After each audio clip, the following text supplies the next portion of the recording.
Hey, welcome to the first episode of Summit Sessions Live podcast. I'm here with Matthew Kelley, and it's an awesome time we're going to spend together and talk about stuff. So, how's it going?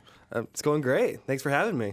Sweet. So, you mentioned on the Summit Sessions Live show that you love Rush and that Neil Peart was your favorite artist. He was. Yeah. He was. Okay.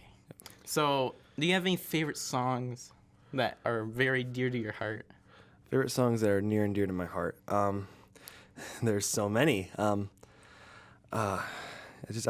can't really pick a favorite. It's like asking a parent to pick between their favorite child. It's just there's too many out there. But one song that I think it's been with me for pretty much almost my entire life, and it's a song I've always loved and enjoyed. Is "Video Killed the Radio Star." One of the first video to ever appear on MTV. So that song has always been has a special place in my heart. But you'll also admit that like 2112 and Xanadu, they're all if we want to talk about Rush, then 2112. I think one of my favorite Rush songs would be Red Barchetta, that's a good one. or Everyday Glory. That song really resonates. Yeah. Now, do you have any particular songs by Rush that influenced your writing in particular? Any songs by Rush that influenced my writing? Lyrically, pretty much any song by Rush. One song that I always thought about. I don't know if I took inspiration from it, but it's definitely a song that's always been in the back of my mind. Is a song called "Mission" by Rush. It's from their "Hold Your Fire" album, and it has one line called "A spirit with a vision is a dream with a mission," and that line always just resonates with me. And I hope I can write a line as powerful as that someday. Yeah, I always felt that songs like "Spirit of the Radio" and in that realm of very fantastical, over the top language that Neil Peart always uses. Yeah. Always sucked me into their world, because Rush is a very singular, very unique trio to where they're able to bring this full orchestral force with their music, but it's only three guys. Yeah. You had Yes and all those people before them with these gigantic bands to create the prog rock genre, and they kind of did their own thing and brought just as much as they did. Mm-hmm. So No, I know that. I'm sorry. I know this isn't your first time on Summit Sessions Live. This is actually your second time? Yes, season 5, episode 1 was my second time. All right. So how was your first time? My first time, I was definitely nervous. I had spent months preparing, playing the same 5 songs pretty much 3 times a day, every day. And I was definitely looking forward for the show to come. It was my first time ever playing for a television thing, so it was a whole new experience. I've played on stage before, but I've never done anything in a studio. All right. So it was definitely a very fun new experience, and I definitely enjoyed doing it. Now, how did that change with your second experience for Summit Sessions Live? Second experience, I definitely felt a lot more comfortable going into it because I knew how everything worked and I knew exactly what was going to happen. And so, the biggest fear I had that time around was more of, all right, is one of my strings of my guitar going to break? That was probably my biggest fear going into the show. I definitely felt a lot more comfortable because I knew what it was like up there. Yeah. So I knew what to expect. So, moving forward, do you think just being in that studio before your second experience kind of helped you perform better on TV? Oh, absolutely. Absolutely, because, some people, when they're playing in something new, something that's definitely new that they haven't done before, they probably get a little extra nervous because they're like, I've never done this before.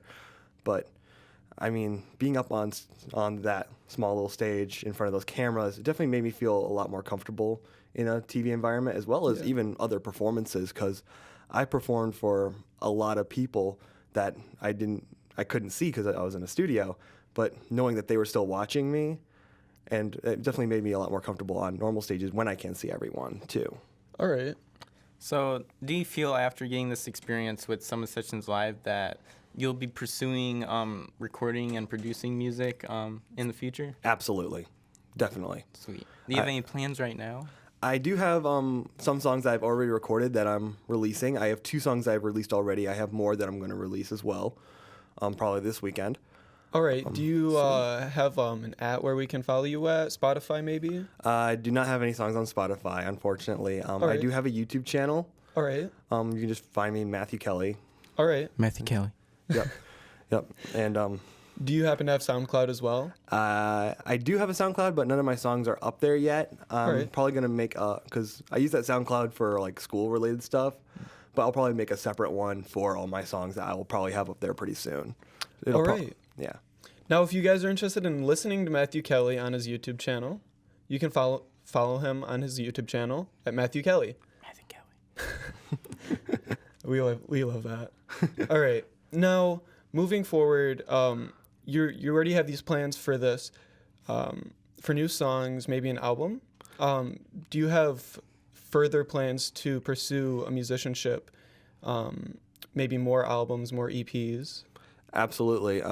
I'm currently working on like trying to get a lot of my songs recorded so I can make an album or like a demo.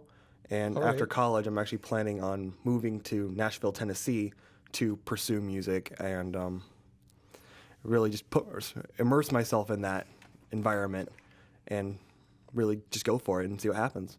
Is there Alright. anything in particular from Nashville that you want to pursue specifically? Because you have a ton of places. Like you could go to Detroit and probably get some success in the music industry. Like you got Jack White there, you got a ton of record labels there, and you could go to a lot of places. What about Nashville specifically makes you want to go there? Well, it is a big city for that type of music, and I feel like Nashville has the majority of the music in Nashville relates to the music I play. Because Nashville, I think it's like that's where a lot of country music is. Yeah, country, and I write singer-songwriter, yeah. folk music. Yeah, I write a lot of like folkish sounding. I mean, people have described it as alternative folk. So I think that would be a good place for me. I also have a lot of connections down there of like people who can help me get settled and people who can give me advice and Yeah, get and my, that's get my probably foot the in hardest door. part too, is just getting down there and able to sustain yourself while Yeah. trying to pursue something you really, really want to do. Yeah, yeah. But going to Nashville, kind of switching off of that, you talked about going to college. You're going to Central. So what made you want to come to Central? I know a lot of people here have family that went here. Did you happen to have family that go here, or? I think I had a few family members come here, but I mean, my mom went to Grand Valley and my sister went to MSU. But the reason I wanted to come to Central was I was originally coming in for music education. All right. And I heard that this place had a great music program, great education program, so I'm like, this is the perfect fit for me. And it's not a very like quiet campus. There's always something going on, something that you can do. And I really love that type of thing. I always love doing things. I don't like just sitting quietly in my room. Sometimes I want to go out and do something. And Central, it was the perfect fit for me, and I have not regretted my decision. Yeah, I totally agree, because I just got here, and then I wanted to pursue something that I also enjoyed, and we both share that commonality where we love music and stuff. And I found it through here at MMR where we're recording, and you found it too, because we kind of like came together on this SSL. Yeah. Like I'm the guy in the booth doing comms, and then you're doing the show. So I think CMU is an awesome place where Right. we get to pursue what we love. Yeah, we get to pursue what we love and make connections and make a lot of friends because we all have similar interests. Now, you talked about originally coming to Central for music education. What made you want to pursue a different path into becoming a musician and actually putting out your own music? Well, I always wanted to produce my own stuff. I just didn't know a lot about production, and I wanted to learn a lot more about that. And Yeah. I met a guy back in my hometown of St. John's. His name is Daryl Schmidt. He's helped record a lot of my songs. All right. Yep. In his he has a little studio there called 33 and a 3rd Street, and that's where I've done pretty much all my recording. And I also realized that I didn't really want to go into education. All right. Like I took some education classes and I was like, I don't think this is for me. So I switched my major and now I'm really going at music and I'm going at a broadcasting degree, which also will really help out in the world of music because I can go into radio, I can go into TV, Yeah. I can still be fully involved in this industry of music, and I'm perfectly happy where I am.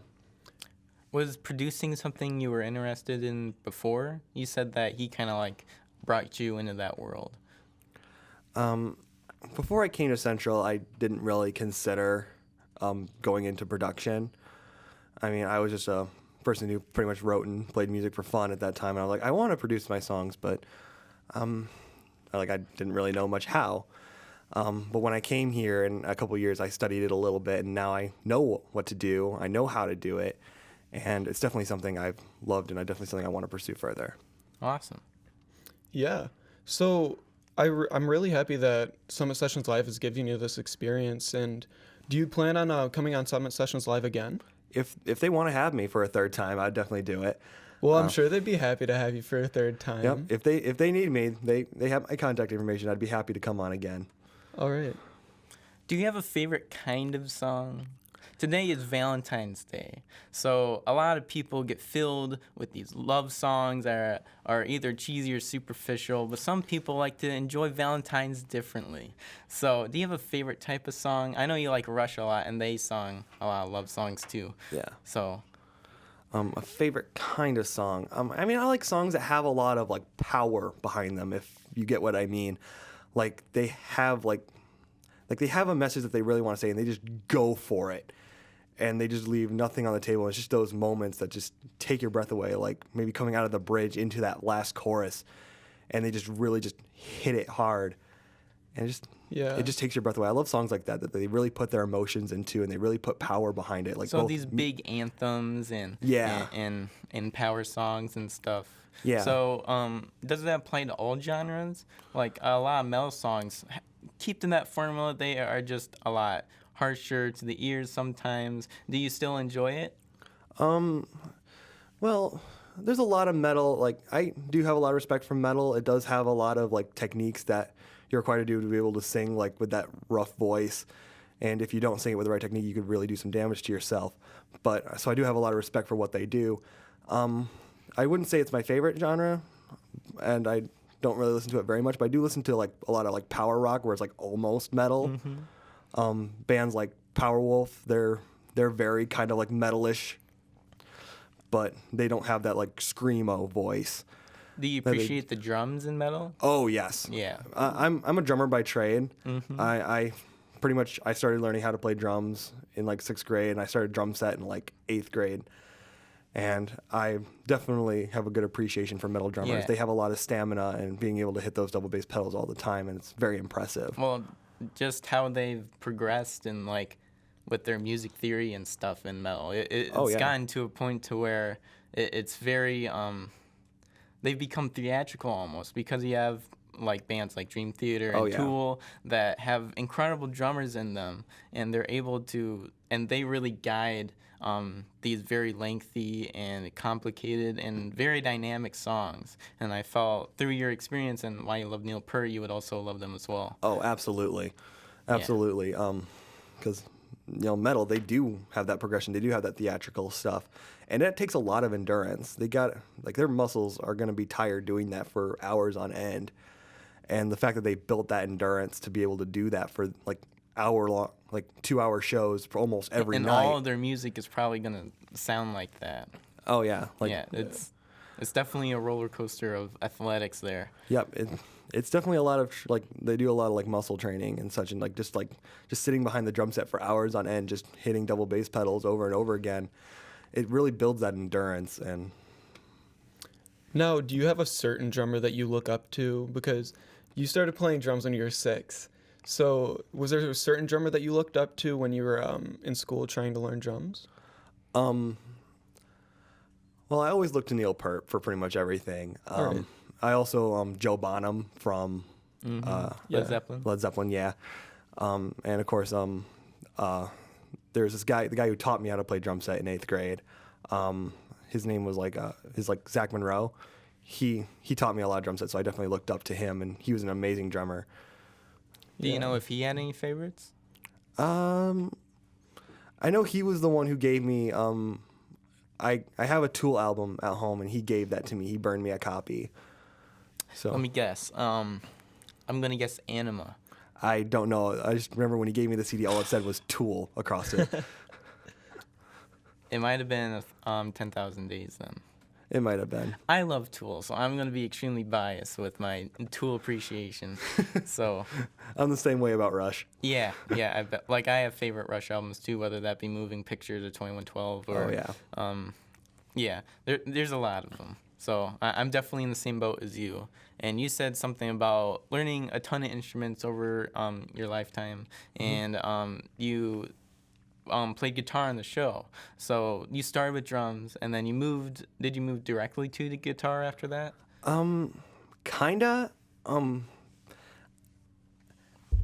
It's kind of hard to explain, but I actually, in 5th grade, I played cello, but then after that, I went to percussion and learned drum set and all that stuff from there.